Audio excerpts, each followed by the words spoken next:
I walked into my apartment after a 14-hour workday and found them again. My mother, Janet, was elbow deep in my underwear drawer, sorting through my personal items like she was organizing her own closet. My father, Gary, sat comfortably on my couch, reading my private journal with the casual interest of someone browsing a magazine. They looked up when I entered, showing no shame or embarrassment whatsoever. When I demanded to know what they were doing, they laughed. Actually laughed. Janet called me dramatic for wanting privacy in my own home. Gary said I was overreacting to their parental concern. That night, I realized something had to change permanently. 6 months earlier, I had made what I now recognize as the biggest mistake of my adult life. After spraining my ankle during a weekend hiking trip, I gave my parents a spare key to my apartment. Just for emergencies, I told them. Just in case something happens and I need help, I explained. They promised to use it only when absolutely necessary. The first few weeks seemed normal enough. They would call before coming over, usually to bring groceries or check on my recovery. I appreciated their concern and felt grateful for parents who cared enough to help their 28-year-old daughter through a minor injury. The visits felt natural, loving, and appropriate. Then my ankle healed and the visits continued. What started as once-weekly grocery deliveries became twice-weekly check-ins, then 3 times per week. Then I stopped counting because they were showing up almost daily. Each time they had a different excuse. They were in the neighborhood. They bought too much food at the store. They wanted to make sure I was eating properly. They missed spending time with me. The excuses became increasingly thin, but the violations became increasingly bold. I would come home from work to find my furniture rearranged according to their preferences.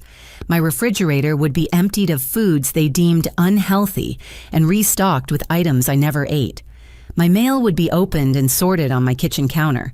They would comment on websites I had visited, clearly having checked my browser history. When I tried to address these boundary violations, they turned the conversation around on me. I was being ungrateful for their love and support. I was pushing away the people who cared about me most. I was acting like a rebellious teenager instead of a mature adult. They reminded me constantly that they were my parents, that they had raised me, that they knew what was best for me better than I knew myself. I tried changing the locks, thinking perhaps a gentle hint about respecting my space would be enough. Within 2 days, they had convinced Mr. Peterson, my building manager, to give them access again. They told him I was going through a difficult time and had locked them out during a mental health crisis. They claimed to be worried about my safety and well-being. Mr. Peterson, a kind man in his 60s, with daughters of his own, handed over a master key without question. I attempted to bring my boyfriend Marcus around more often, hoping their presence would discourage my parents from treating my home like their personal space.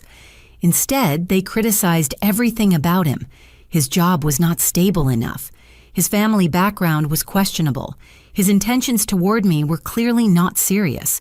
They interrogated him about his 5-year plan, his financial situation, and his views on marriage and children. Marcus lasted 3 weeks before he told me he could not handle the constant scrutiny and interference. I did not blame him for leaving. The breaking point seemed to arrive weekly, but then something even worse would happen. I thought I had reached my limit when I found them rearranging my bedroom closet by color and season. I was certain I could not tolerate any more when I discovered they had thrown away my birth control pills, claiming they were concerned about potential side effects.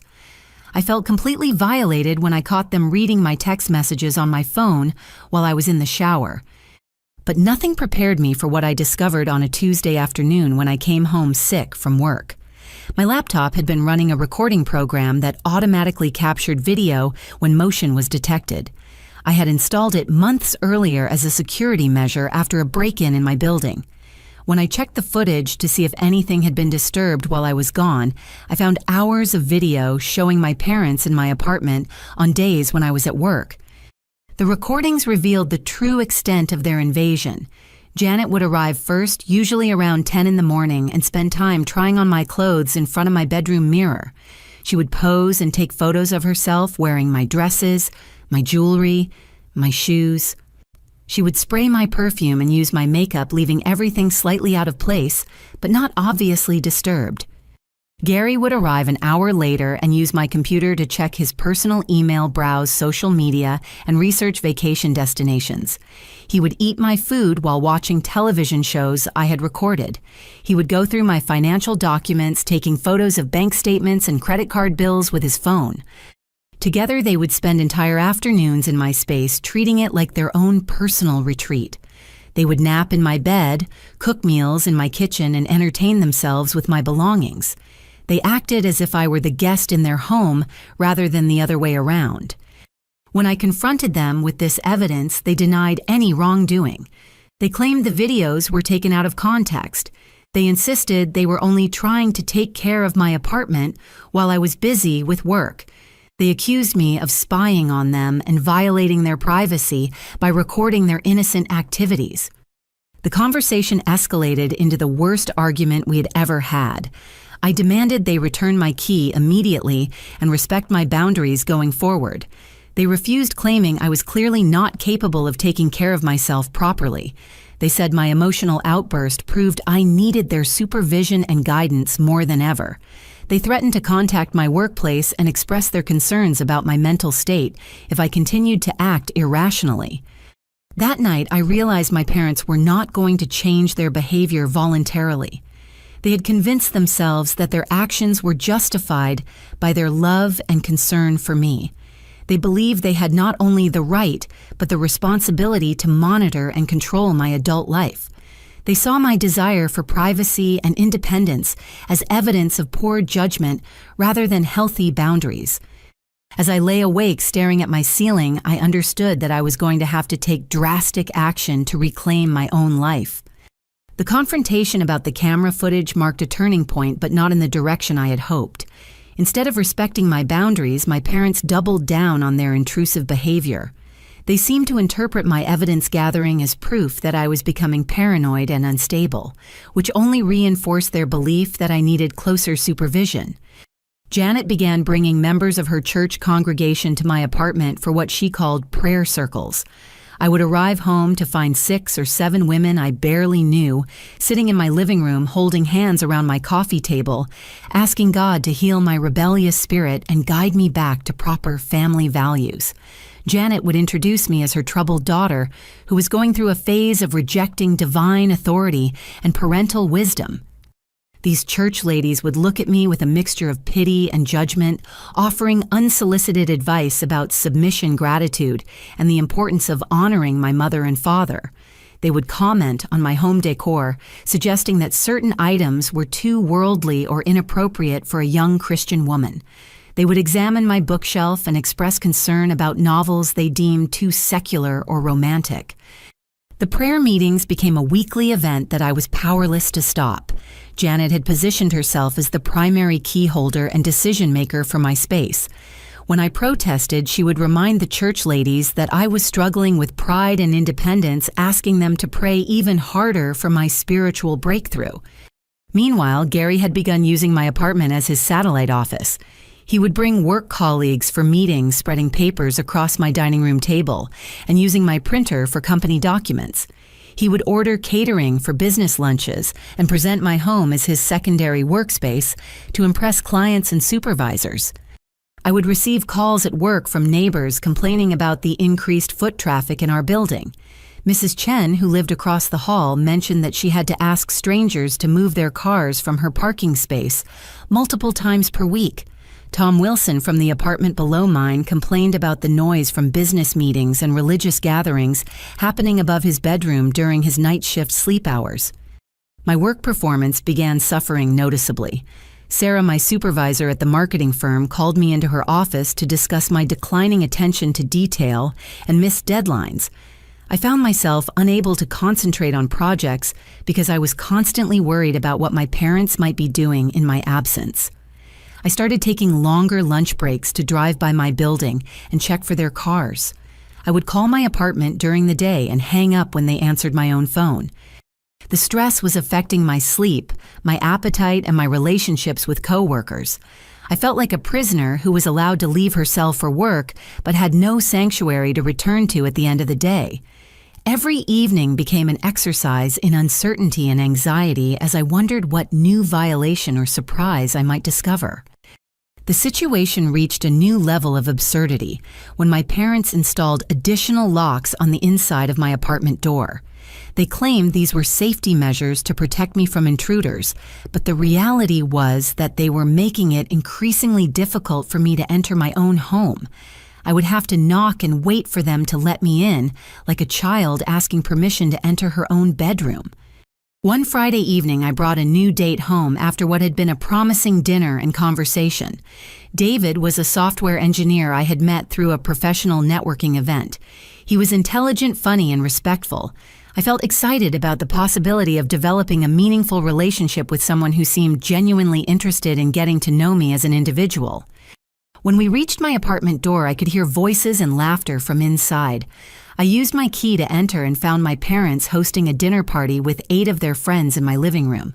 They had prepared a meal using my dishes, my food, and my dining room furniture.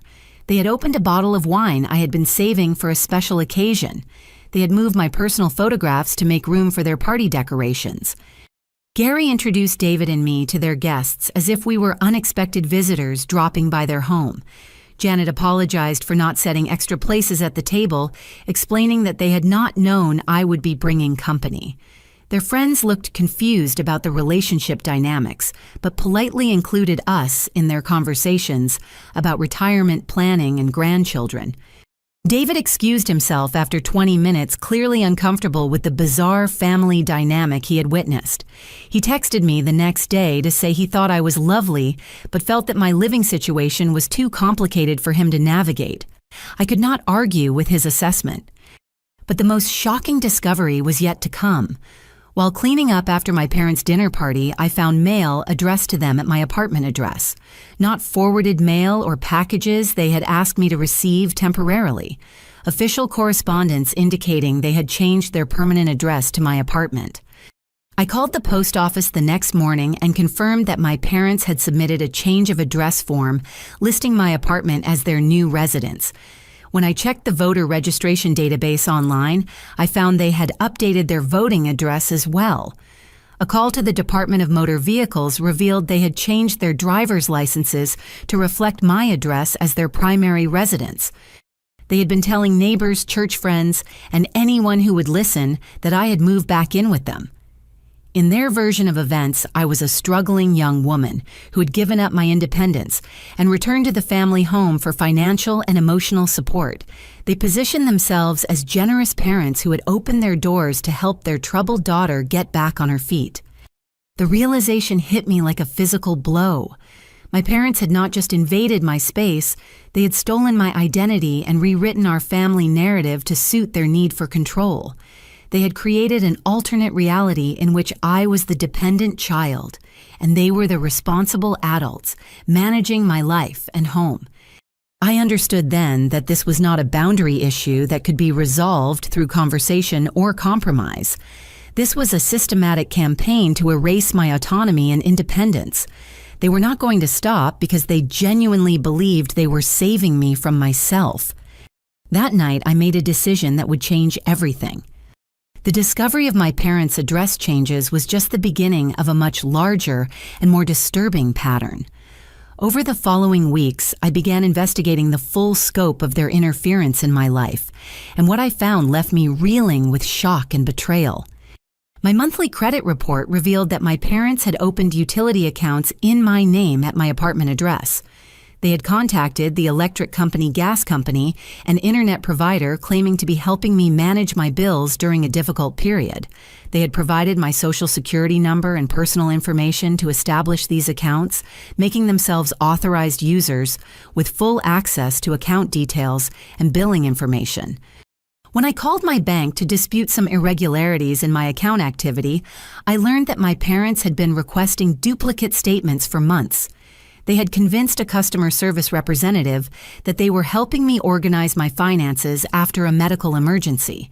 They had been receiving copies of my bank statements, credit card bills, and investment account summaries at their own address. This meant they had detailed knowledge of my spending habits, my salary, my savings balance, and every financial transaction I had made for half a year. They knew exactly how much money I had, where I shopped, what I bought, and how I managed my budget. They had been monitoring my financial life as closely as my personal space. The violations became more brazen and personal. Janet had started answering my landline phone when she was in the apartment, screening my calls and taking messages according to her own judgment. She would tell potential dates that I was not available for social activities. She would decline invitations from friends claiming I was too busy or not feeling well. She would reject calls from job recruiters and professional opportunities saying I was perfectly happy with my current position and not interested in making changes. I discovered this when my friend Emma called me at work to ask if I was okay. She had tried to reach me several times to invite me to her birthday party, but each time a woman claiming to be my aunt had answered and said I was unavailable. Emma had started to worry that something serious had happened to me. When I checked my voicemail, I found dozens of deleted messages. Janet had been erasing calls from friends, deleting invitations to social events, and removing messages from professional contacts. She was carefully curating my social life to eliminate influences she deemed inappropriate or threatening to their control. Gary had taken his office colonization to a new level by inviting his unemployed brother Stan to stay temporarily in my guest room. Stan had been laid off from his construction job and was going through a messy divorce. Rather than letting him sleep on their couch at their own house, Gary had decided my extra bedroom would be a perfect solution to Stan's housing problem. I came home one Tuesday to find Stan's belongings in my spare room and a note from Gary explaining that family helps family during tough times. Stan was a decent enough person, but he was essentially a stranger living in my home without my permission or knowledge. He had his own key, his own schedule, and his own relationship with my space that had nothing to do with me. When I confronted Stan about the arrangement, he seemed genuinely surprised that I had not agreed to let him stay. Gary had told him that I had volunteered my guest room and was happy to help him get back on his feet. Stan apologized profusely and offered to leave immediately, but I realized the problem was not with him. The problem was with parents who felt entitled to make decisions about my home and my life without consulting me. The emotional toll was becoming unbearable. I started seeing Dr. Williams, a therapist who specialized in family dynamics and boundary issues. During our sessions, I described the escalating pattern of control and interference. Dr. Williams listened with increasing concern and finally told me something that changed my perspective entirely. What my parents were doing was not normal family involvement or excessive love. It was emotional abuse disguised as parental concern. They were systematically undermining my autonomy, invading my privacy, and manipulating my environment to maintain power over my adult life. The behavior had all the hallmarks of psychological control tactics used by abusive partners, except it was being perpetrated by people who claimed to love me most. Dr. Williams helped me understand that my parents' actions were not motivated by genuine worry about my well-being. They were motivated by their own need to feel important, needed, and in control. My independence threatened their sense of purpose and identity as parents, so they were working to sabotage my autonomy and create artificial dependence. The final revelation came during a family gathering at my cousin Jennifer's house. I overheard my parents talking to relatives about my living situation, describing me as unstable, irresponsible, and in need of constant supervision. They were telling family members that I had asked them to move in with me because I could not handle adult responsibilities on my own. They painted a picture of a struggling young woman who drank too much spent money carelessly and made poor decisions about men and career choices. They positioned themselves as sacrificial parents who had given up their own comfort and privacy to help their troubled daughter avoid homelessness and financial ruin. Listening to them describe this fictional version of my life was devastating. They had created an entire narrative in which I was the problem and they were the solution. They had convinced themselves and others that their controlling behavior was actually heroic intervention on behalf of someone who could not take care of herself. But the most shocking discovery was still to come. The following week, while they were in my apartment conducting their usual business, I noticed Gary's briefcase was open on my kitchen counter. Inside, I saw a stack of legal documents with my name on them. When I managed to get a closer look, I realized they were draft papers for a competency hearing. My parents had been consulting with a lawyer about having me declared mentally incompetent so they could take legal guardianship of my finances and personal decisions. They had been documenting what they claimed was evidence of my inability to manage my own life, my resistance to their help, my anger about their presence, my requests for privacy, and my attempts to set boundaries. In their twisted logic, my desire for independence was proof of mental instability. My objections to their interference were evidence of poor judgment. My attempts to reclaim my own space were symptoms of a psychological disorder that required legal intervention. They were preparing to have a court declare that I was incapable of making decisions about my own life, which would give them complete control over my finances, my living situation, my medical care, and my personal relationships. They would become my legal guardians with the authority to make every significant choice on my behalf. That night, I sat in my bedroom with the door locked, realizing that my parents were not just controlling or overprotective. They were actively working to destroy my legal right to live as an independent adult. They were willing to use the court system to formalize their belief that I belonged under their permanent supervision and control. I understood then that I was not dealing with people who could be reasoned with or convinced to change their behavior. I was dealing with individuals who had completely lost touch with appropriate boundaries and were prepared to use any means necessary to maintain power over my life. The time for gentle conversations and boundary setting had passed. I needed to take immediate and decisive action to protect myself from people who were supposed to love and support me, but had instead become the greatest threat to my freedom and well-being. That night, I began planning my escape. The discovery of the competency hearing documents transformed my perspective completely. I realized that my parents were not just intrusive or controlling. They were actively working to strip away my legal rights as an adult. This was not a family conflict that could be resolved through communication or compromise. This was a situation that required strategic planning and immediate action. I spent the next several days researching my options while maintaining a facade of normalcy. I could not let my parents suspect that I knew about their legal plans or that I was preparing to take drastic measures.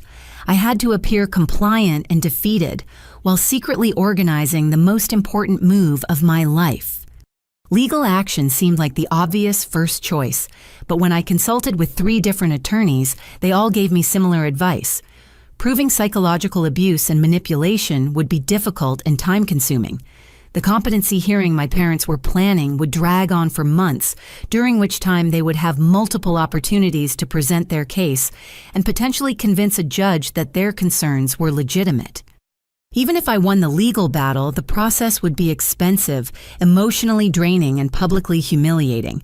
My parents would have months to escalate their behavior and solidify their narrative that I was unstable and needed supervision.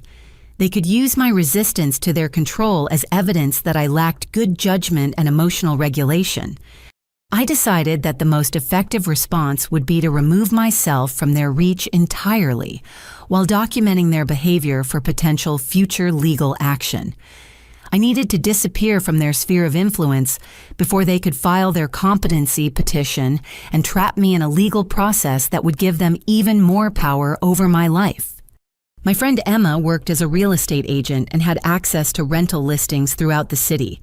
I called her and explained that I needed to find a new apartment immediately, but the search had to be completely confidential. I could not afford to have my parents discover my plans before I was ready to execute them. Emma understood the urgency of my situation without requiring detailed explanations. She had witnessed enough of my parents' behavior during social gatherings to recognize that their level of involvement in my life was inappropriate and concerning. She agreed to help me find a place across town far enough from my current neighborhood that my parents would be unlikely to stumble across my new location accidentally. We found the perfect apartment within 3 days. It was a one-bedroom unit in a secure building with controlled access and on-site management. The building was 25 miles from my current address in a neighborhood where my parents had no friends' business connections or reasons to visit. The rent was slightly higher than what I was currently paying, but the increased cost was a small price to pay for genuine privacy and security. The application process required references and income verification, but Emma helped me navigate these requirements without leaving a paper trail that could lead back to my parents.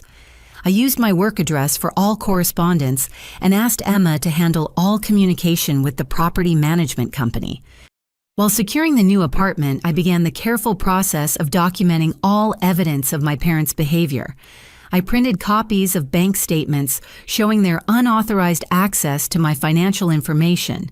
I photographed the legal documents I had found in Gary's briefcase. I saved screenshots of their address changes and utility accounts opened in my name. I also started recording our conversations using an app on my phone. I wanted to capture their dismissive responses to my requests for privacy and their statements about their right to control my living situation. This evidence would be crucial if I ever needed to pursue legal action or obtain a restraining order. Opening a new bank account required careful timing and discretion. I chose a credit union that my parents had never used and opened both checking and savings accounts under my name only. I began transferring small amounts of money from my existing accounts to avoid triggering any alerts or suspicious activity reports that my parents might notice through their unauthorized access to my financial information. I researched moving companies and found Pacific Relocators, a firm that specialized in emergency relocations and confidential moves. They had experience helping people escape domestic violence situations and understood the need for complete secrecy and rapid execution.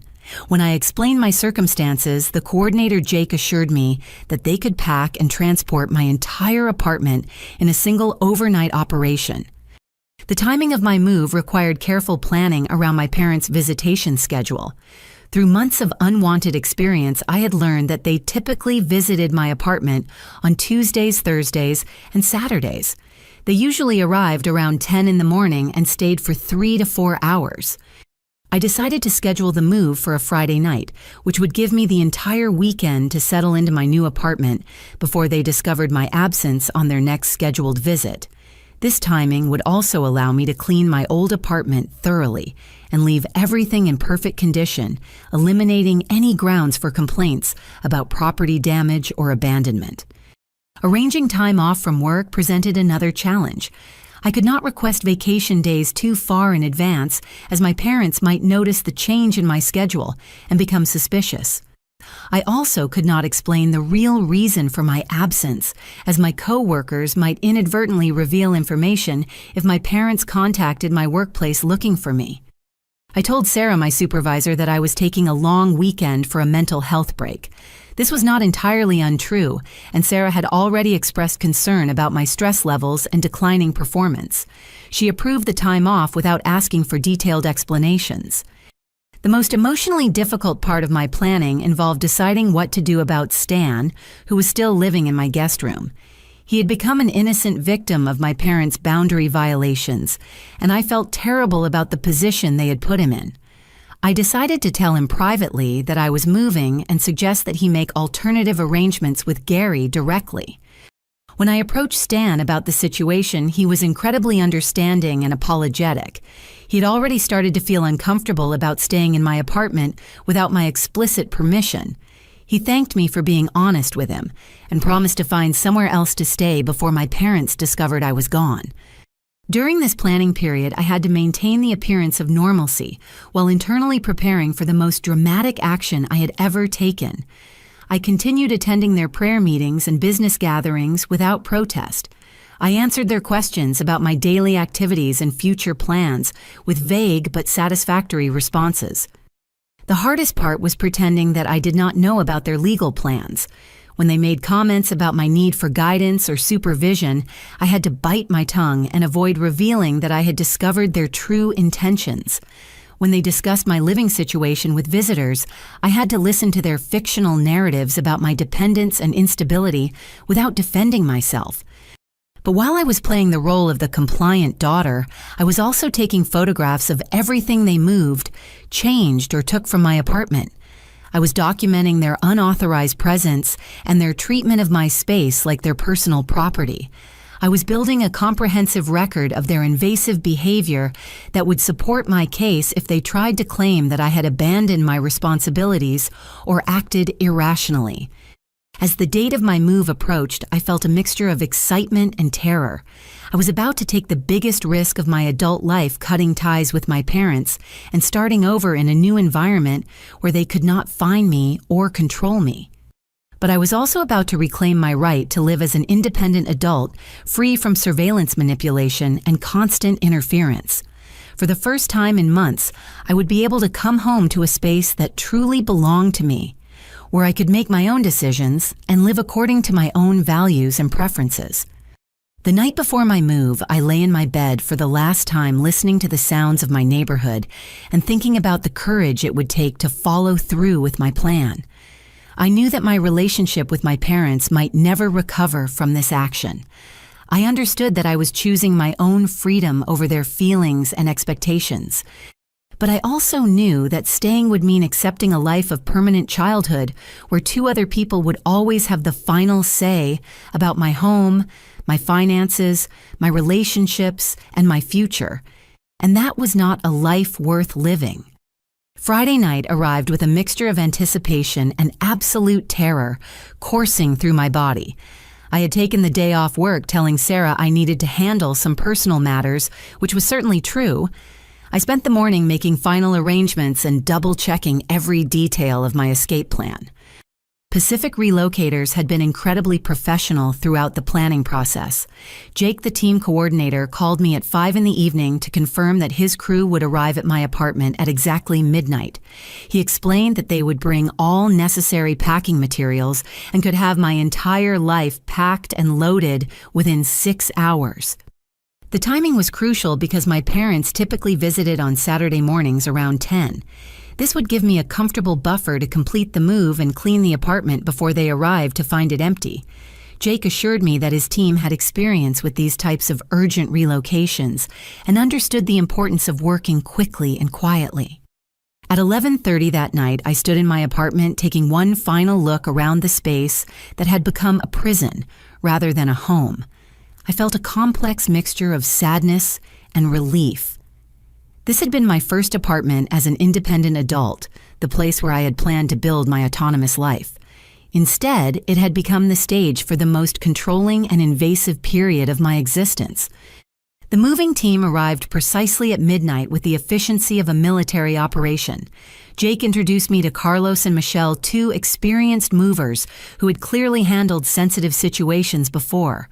They worked with remarkable speed and organization, wrapping furniture, boxing belongings, and labeling everything according to a systematic plan. As they packed my possessions, I realized how much my parents had actually taken from my apartment over the months. My jewelry collection was significantly smaller than I remembered. Several family photographs were missing. Important documents had been moved to locations I had not chosen.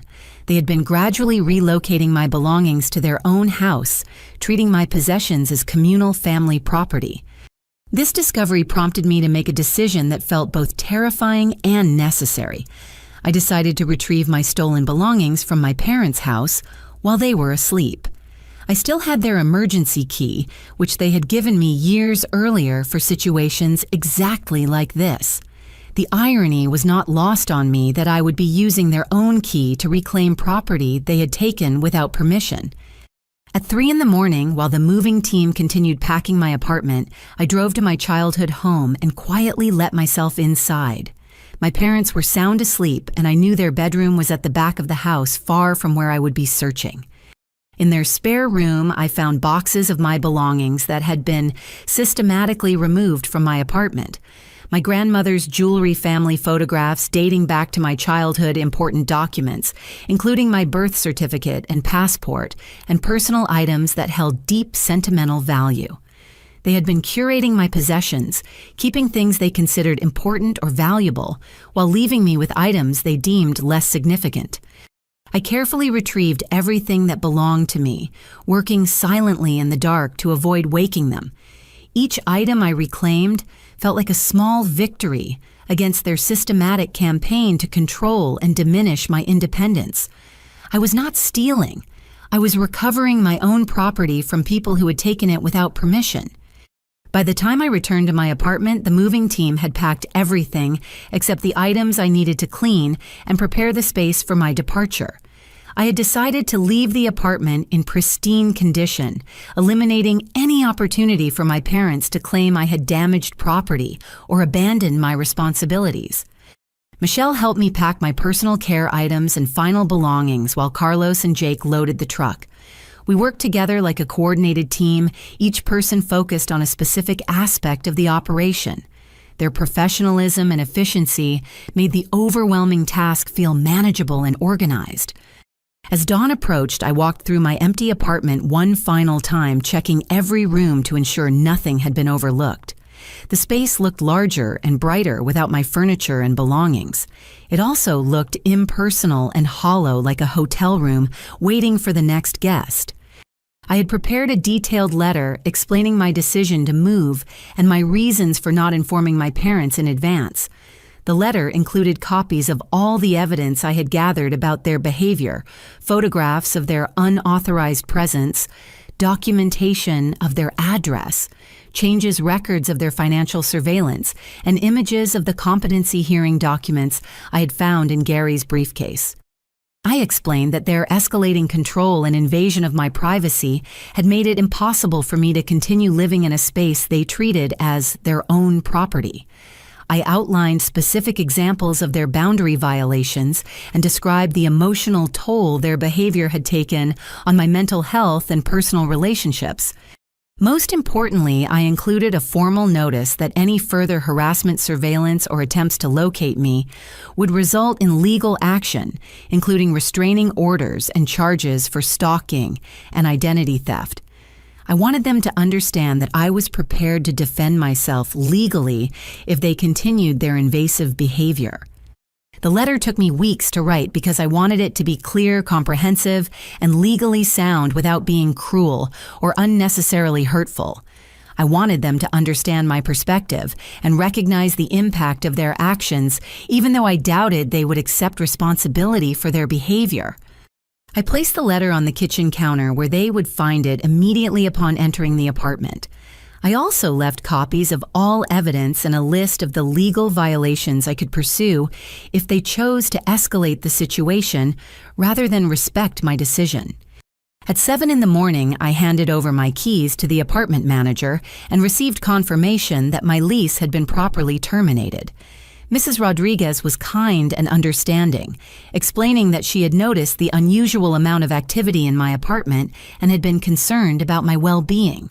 She wished me luck with my fresh start and promised not to provide any information about my forwarding address to anyone who might inquire. The drive to my new apartment felt like traveling to a different world. As I followed the moving truck across town, I realized I was not just changing my address, I was reclaiming my right to live as an independent adult. For the first time in months, I would be able to come home to a space that belonged entirely to me. My new building was everything I had hoped for. The lobby required a key card for access, and visitors had to be announced by the front desk before being allowed upstairs. The apartment itself was bright and airy with large windows and modern fixtures. It felt safe, private, and full of possibilities for creating the life I wanted. As the moving team unloaded my belongings, I set up a small surveillance system in my old apartment, using wireless cameras I had purchased for this purpose. I wanted to document my parents' reaction when they discovered my absence. This footage would serve as evidence of their response and could be crucial if they decided to escalate their behavior or pursue legal action against me. By noon, I was sitting in my new living room surrounded by boxes but feeling more at peace than I had felt in months. My phone was turned off, my new address was confidential, and I was finally free from the constant anxiety of wondering what violation or surprise would be waiting for me when I came home. The hardest part was over. I had successfully escaped from a situation that was destroying my mental health and threatening my legal rights as an adult. I had reclaimed my belongings, my privacy, and my autonomy. Now I just had to wait and see how my parents would react when they walked into an empty apartment and realized that their adult daughter had chosen freedom over their version of family love. Saturday morning at 10:15, my hidden cameras captured the moment my parents discovered their loss of control. The footage revealed a sequence of emotions and reactions that was both satisfying and deeply disturbing to witness from my new apartment across town. Gary entered first using his key and calling out a cheerful greeting as he typically did. When no response came, he assumed I was sleeping or in the shower. He walked toward the kitchen to begin his usual routine of checking my refrigerator and sorting through my mail. The moment of realization was clearly visible on the camera. Gary stopped in the middle of my living room, looking around at the empty space with confusion and growing alarm. He called my name louder, his voice echoing in the hollow apartment. He walked quickly from room to room, opening closets and checking bathrooms as if I might be hiding somewhere. Janet arrived 10 minutes later with her weekly bag of groceries and church bulletins. She found Gary standing in the center of my bedroom holding the letter I had left on the kitchen counter. His face was pale, and his hands were shaking slightly as he read my detailed explanation of their behavior and my decision to leave. Janet's initial reaction was denial. She insisted there must be some mistake, some misunderstanding that could be easily resolved. She suggested that I had gone on a trip and forgotten to mention it. She theorized that I had moved my belongings to storage for some reason and would be back soon to explain everything. But as Gary read portions of my letter aloud, Janet's denial transformed into panic. She began crying and pacing around the empty rooms, calling my name as if I might materialize if she just asked loudly enough. She called my cell phone repeatedly, leaving increasingly frantic voicemails begging me to come home and promising that everything could be worked out through conversation. Gary's response was anger rather than sadness. He focused on the legal evidence I had included with my letter, becoming particularly agitated when he saw copies of the competency hearing documents. He seemed more upset about being caught in his legal maneuvering than about losing contact with me. Within an hour, Janet had convinced herself that I had been kidnapped or coerced into leaving against my will. She called the police to report a missing person, insisting that I would never abandon my apartment voluntarily. She told the responding officers that I was mentally unstable and easily influenced by predatory individuals who might take advantage of my vulnerability. Officer Martinez, a patient woman in her 40s, spent considerable time reading my letter and examining the evidence I had left behind. She explained to my parents that I was an adult who had left voluntarily and had provided detailed explanations for my decision. She informed them that no crime had been committed and that filing false police reports could result in charges against them. Gary demanded that the police investigate my disappearance and track down whoever had helped me leave. He insisted that I had been brainwashed or manipulated by someone with ulterior motives. He suggested that my therapist or co-workers had convinced me to abandon my family and reject their love and support. Officer Martinez listened to their concerns with professional courtesy, but clearly recognized the situation for what it was. She advised my parents to respect my decision and give me space to contact them when I was ready. She warned them against attempting to track me down or harass my friends and coworkers for information about my whereabouts. But my parents were not willing to accept this advice. Over the following days, they launched a comprehensive campaign to locate me and force me to return home.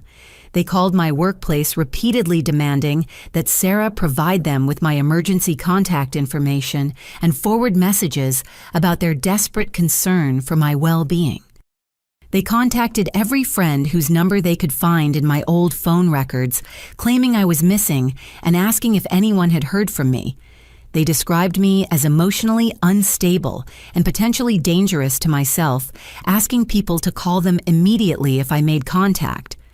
Most disturbing of all, they created a social media campaign designed to pressure me into returning.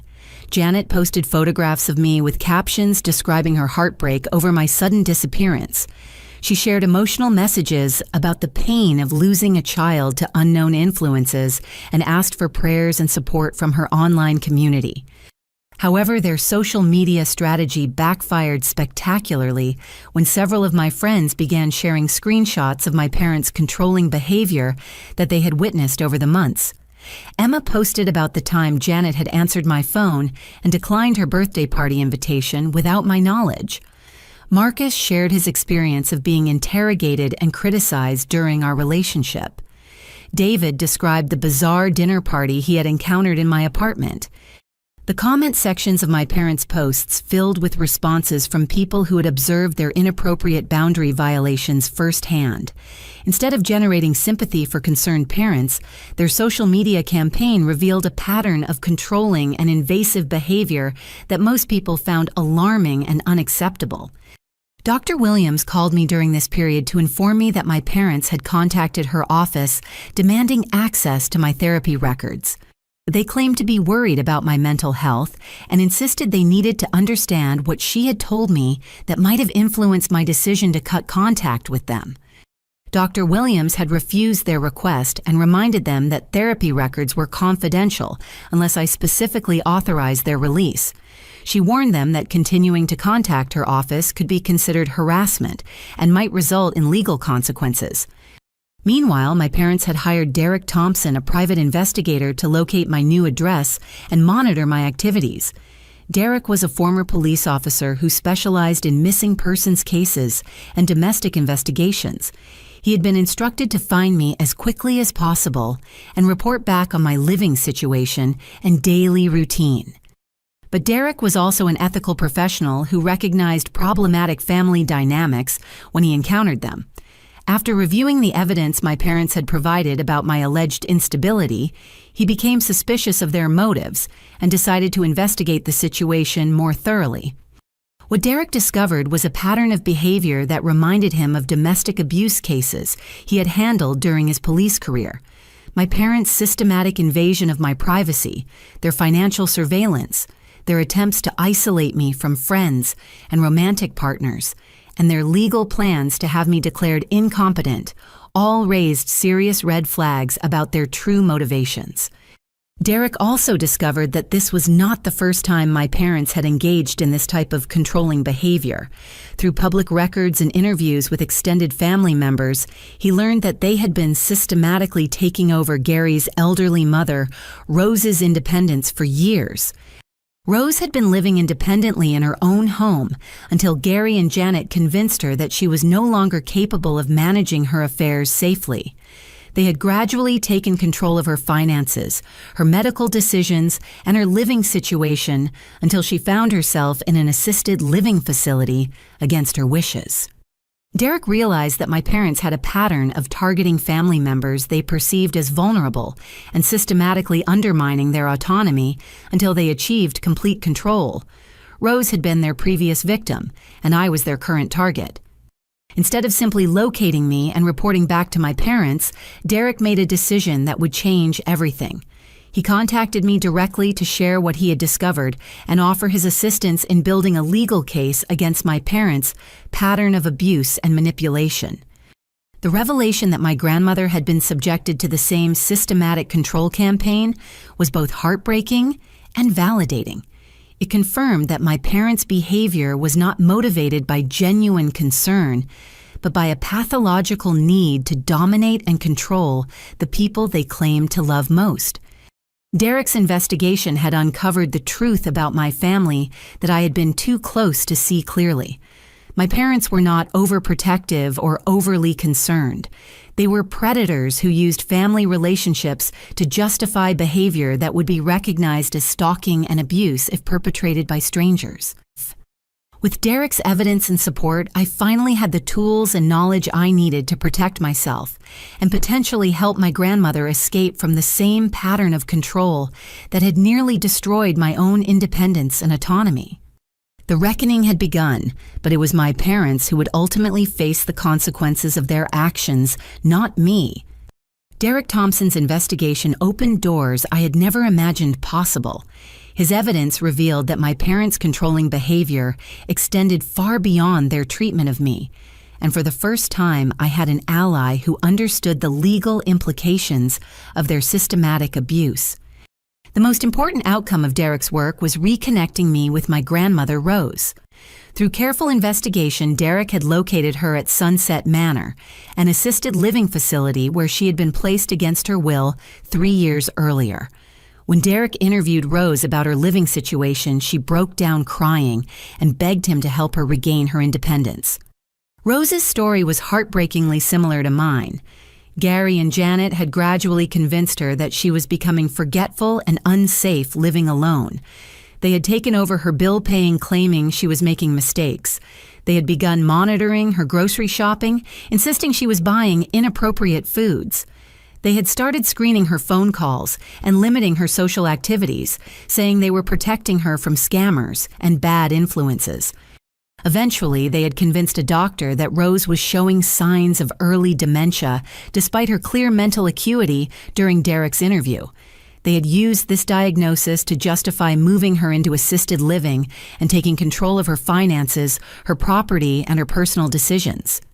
When Derek brought me to visit Rose, I found a sharp, angry woman who had been trapped in a facility she hated by children who claimed to love her. She had been trying for 3 years to convince social workers and medical staff that she was mentally competent and wanted to return to independent living, but Gary and Janet had positioned themselves as her primary advocates and decision makers. Rose and I spent hours comparing our experiences and documenting the parallel patterns of control and manipulation we had both endured. We realized that my parents had refined their techniques on Rose before applying them to me. They had learned how to use legitimate-sounding concerns about safety and well-being to justify invasive monitoring and gradual elimination of personal autonomy. Together, we contacted Adult Protective Services and filed formal complaints about the systematic abuse we had both experienced. APS worker Linda Hayes was experienced in cases involving family members who exploited their relationships to gain inappropriate control over vulnerable adults. Linda reviewed our evidence and Derek's investigation with growing concern. She explained that what my parents had done to both Rose and me was called guardianship abuse, a form of elder abuse that could also apply to younger adults. They had used false or exaggerated claims about our competency to justify taking control of our lives and finances. The legal case moved forward more quickly than I had expected. With Derek's evidence, Rose's testimony, and the documentation I had gathered about their behavior, we had a strong foundation for both criminal charges and civil remedies. Gary's employer became involved when investigators discovered he had been using company resources to search for me and conduct surveillance on my former apartment building.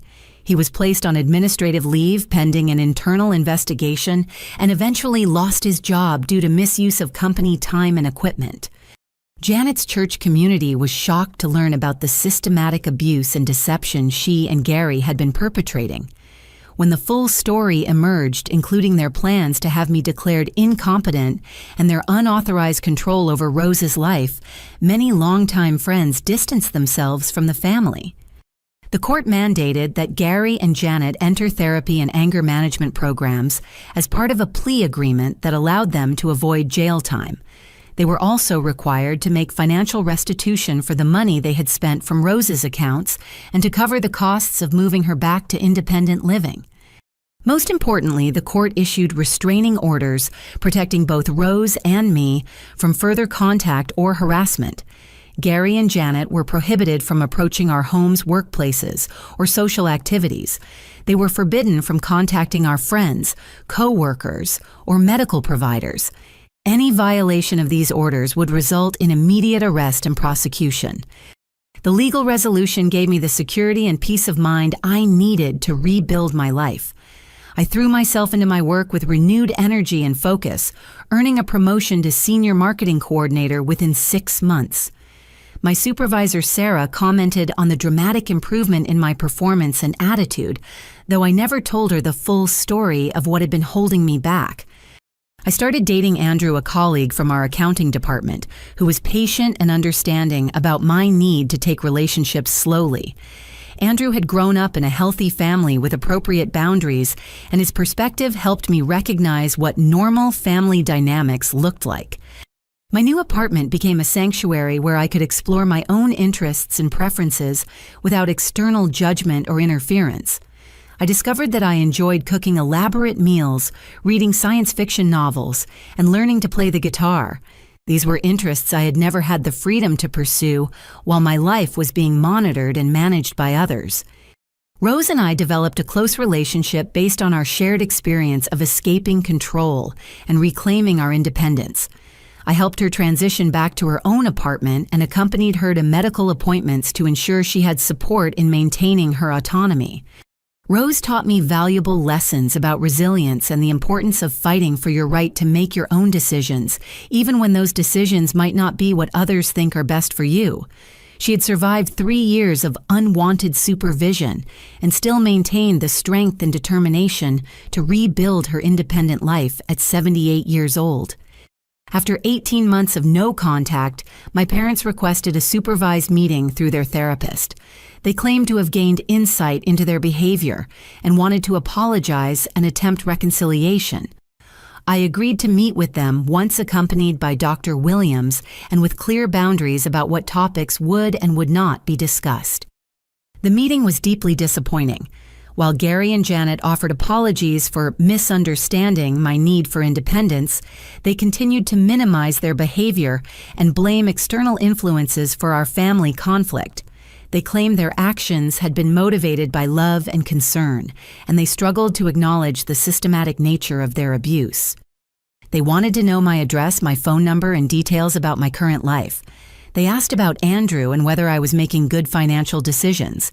They suggested that we could have a healthy relationship if I would just be more understanding of their parental concerns and more willing to accept their guidance.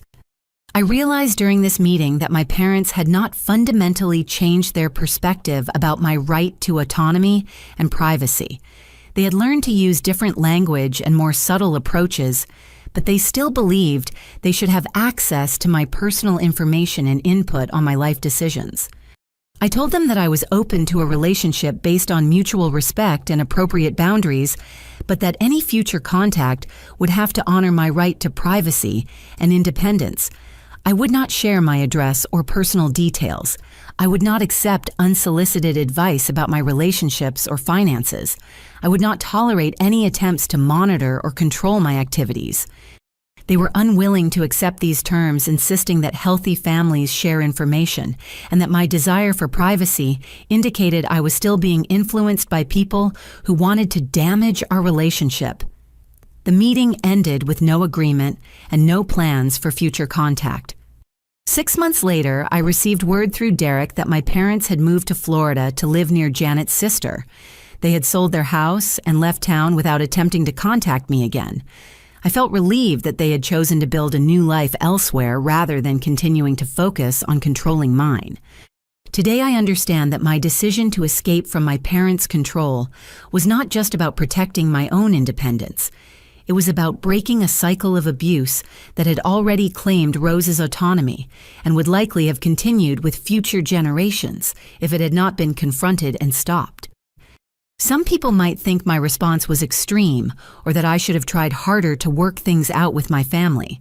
But I learned through therapy and experience that some situations cannot be resolved through compromise or communication. Sometimes protecting yourself requires making choices that other people will not understand or approve of.